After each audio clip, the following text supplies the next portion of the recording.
Hey, it's Aaron with Lima 3 Dynamics. Thanks for watching. We're going to start a small little, might turn into a mini series. Things being asked to discuss through the week about how the firearm community is right now, and some of the things we notice and some of the things we think people get a little wrapped around the axle about. And on this first part, we're going to talk about reloads. So, if you're already watching this video, you probably follow some other Instagram, gun pages. There's a ton of them out there, a ton of really good ones. But a lot of things you see people getting wrapped around the axle about is how fast someone can reload. Obviously, being able to reload in a timely manner is very important, but you need to keep in mind the difference between real world training and flat range training. You need flat range training to progress into real world training. What I'm talking about by flat range is you're at the range, target right in front of you, or you're at the shooting range, whatever you got, public shooting range, and the target's right there. You're wearing a t-shirt and jeans like I'm wearing right now. Draw your weapon, fire, reload, whatever. Versus real world training, and I'm speaking from like a past military standpoint, or when we're training with full kit on, totally different. We run into some students that they'll come and train, and they're not used to wearing their plate carrier, and they figure out if they're wearing like a battle belt. You guys probably can't see much of it right now, but I'm wearing one. And then they realize, hey, I can't reach my mags because my plate carrier or whatever's sitting on top of them, or I can't reach this. It impedes my draw stroke, things like that.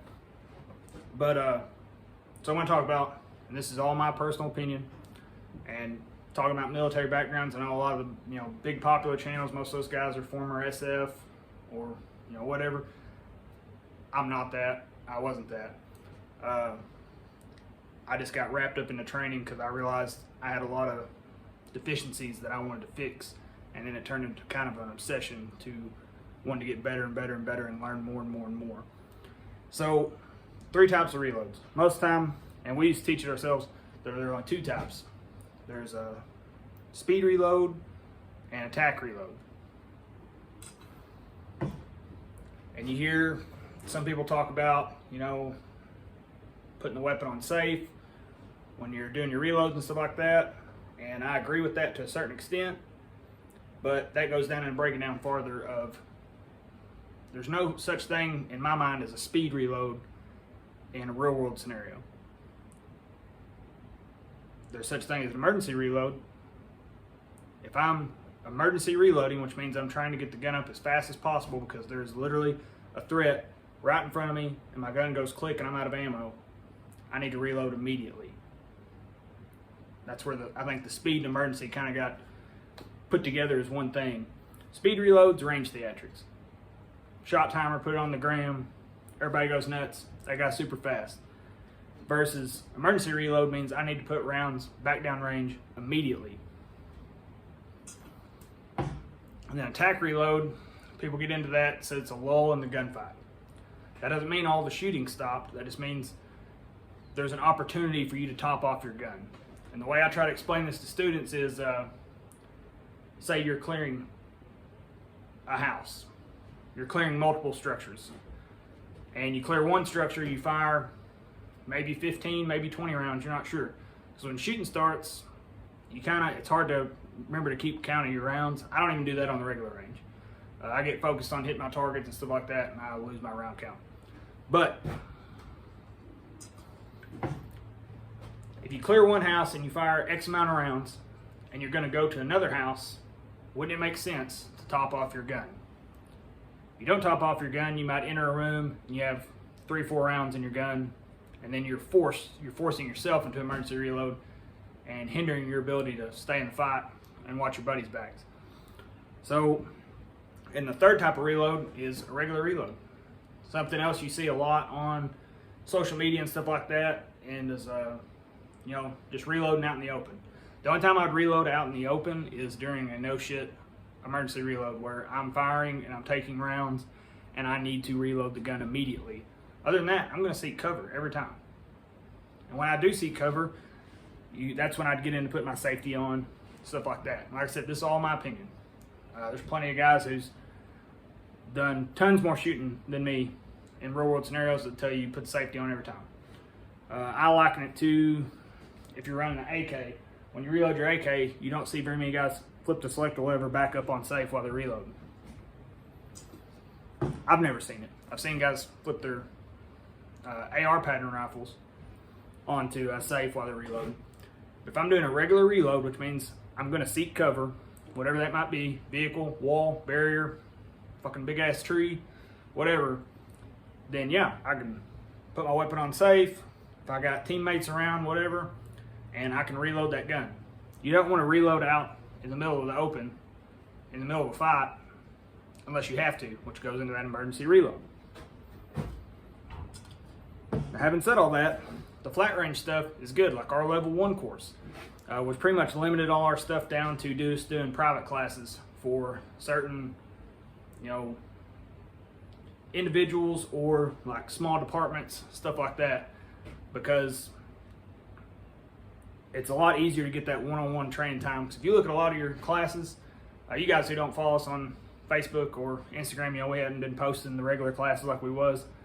A lot of guys, you might pay $1,000 to go to a class and it says, hey, the minimum's 1,000 rounds, pistol and rifle, or maybe just rifle or pistol.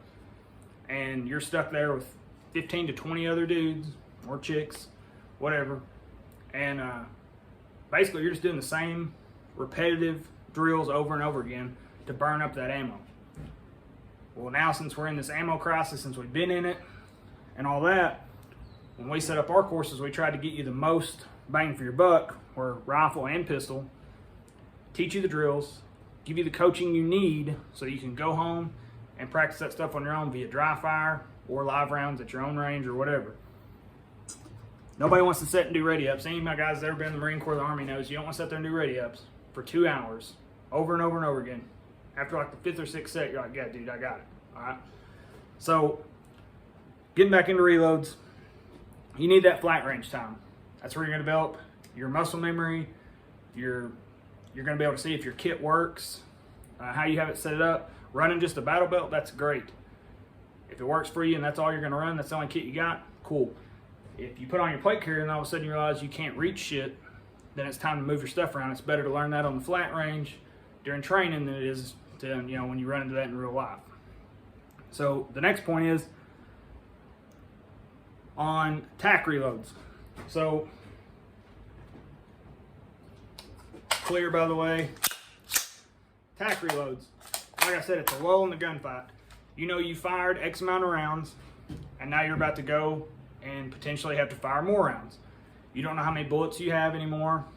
Those of you guys who've never been in a gunfight, it's mildly hectic. So I want to top that gun off. I'm going to tell whoever I'm with, if I'm with someone that's with me, I'm going to be like, hey, I'm going to top off. Got you. Go for it. My weapon's on safe. I grab my next source of ammo. Grab it. If you're running AR, you can do it like this. Boom, I'm topped off, plus one I already had in the chamber. Another way you can do it, gun up, grab your next source of ammo, release that mag, insert your new mag, retain your old mag. It's still got rounds in it, right? It's not useless. All right? Tack reload, emergency reload is basically, I don't care what happens to this mag, it's empty, whatever, and I'm just gonna reload the gun. So I'm firing, pew, pew, pew, pew, pew, pew, and I'm out. Click, and I'd run the bolt on. All right? I'm just trying to get rounds downrange. And there are guys that say when you do that you would need, bolt back, you need to put your weapon on safe. All right? I get it. I get that. But I'm talking about an actual emergency reload. You need to put rounds back downrange quick. Last thing on my mind is going to be that safety because my muzzle's still going towards where my thread is. My weapon's on fire, clicked. I want that source of ammo going, new source of ammo in, so I can keep putting rounds down range. All right. How's that translate for your pistol? Same thing. Pistol's clear. All right. I'm gonna put an empty mag in. I'm taking rounds, I'm putting rounds back, all of a sudden, click, I need to reload, slide locks the rear, whatever, I need to reload, drop that round, and I'm back in the fight. Versus same thing with the tack reload. If I'm law enforcement and all I've got's a pistol and I'm clearing structures, maybe I take fire in a room, I expel some rounds, and I have to go in another room where there's maybe another threat. I'm gonna tell my buddy, hey, I need to top off. Got you, go for it. He's covering, so what am I doing? Grab my new source of ammo, dropping that old source, putting in my new source, I'm topped off, retain that mag, I'm ready to go, all right? If you guys like this kind of content and me just jabbering about different bitches and gripes I see amongst like the social media, you know, gun community, let us know and we'll keep this kind of little rant series going on. And trust me, I get it. If you're working on social media, you guys that watch our videos, God bless you, because we don't edit shit. And we're working on that. If you guys know a good editing software, let us know and we'll try to, you know, spice it up a little bit. I get that shit has to be entertaining for you to want to watch it, but a lot of students get wrapped around that. Not just students, just shooters in general. And I'm sorry, there's flies and gnats on here. But people get wrapped around that and they think that's how it's actually going to translate into, you know, real life, that you would literally just stand there out in the open while you're taking rounds and try to do that, you know, Instagram speed reload. So like I said, that's just my opinions. If you have another opinion or something like that, put down in the comments. We made it to 300 subscribers on YouTube, so appreciate all that support. Definitely does mean a lot to us. But back on recapping real quick, 3 types of reloads, in my opinion. Emergency reload, I know shit need to get rounds down range. Tack reload, I need to top off because I've expelled rounds and I might have to expel more rounds. I want to make sure I got as much ammo as possible. And then your regular reload.